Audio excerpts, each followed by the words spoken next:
L'impresa sociale è un ossimoro.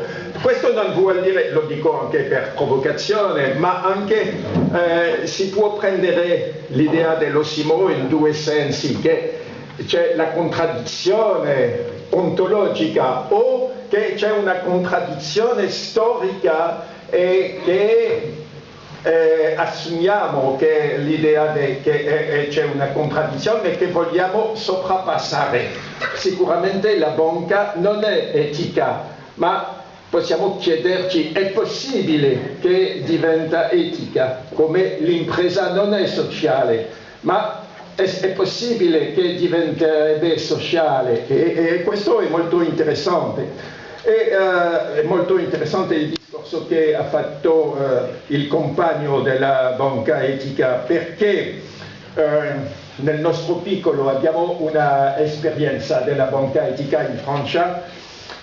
Si trova che sono presidente di una piccola associazione, abbiamo come per la decrescita una rivista che posso consigliare a tutti di consultare il nostro sito, perché c'è anche molto materiale italiano dentro, che la rivista si chiama Entropia, dalla parola entropia, la seconda legge della termodinamica, e che è sottotitolato Rivista di studi politici e teorici della decrescita.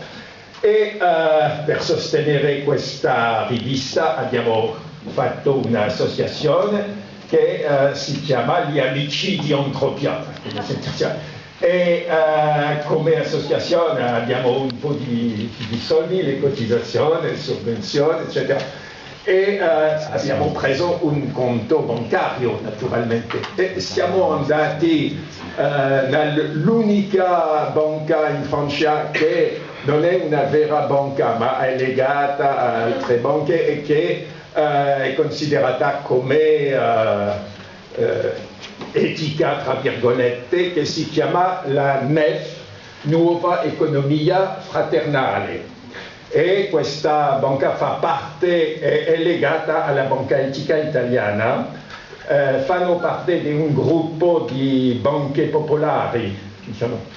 E allora allora è vero ciò che ha detto Salvatore, che quando si va alla banca etica i rapporti sono diversi. Siamo stati accolti da un vecchio signore molto gentile, abbiamo chiacchierato, molto simpatico. E poi era, sì, questo parlo di un incontro di 4-5 anni fa, prima della crisi dei subprime, eccetera. E come sono economista tradizionale di professione, sono diventato anti-economista, ma ho fatto tutta la carriera come economista, allora conosco un po' le cose. E allora ho detto per barzelletta a questo banchiere, ho detto: ma spero che la vostra banca non ha toccato i titoli tossici, eccetera. Mi ha detto: noi no, ma siamo legati del nostro gruppo e c'è una banca non molto importante, ma che ora dobbiamo pagare per rifinanziarla, eccetera. E questa banca che fa parte di questo gruppo legato alle banche etiche è Natixis, che è la banca più sciagurata del mondo, che non ha toccato molto. E perché è interessante? Perché è molto difficile, e lo capisco bene, per le banche che possono guadagnare facendo il lavoro normale, corretto, non etico ma corretto di un banchiere, possono guadagnare 10%, diciamo.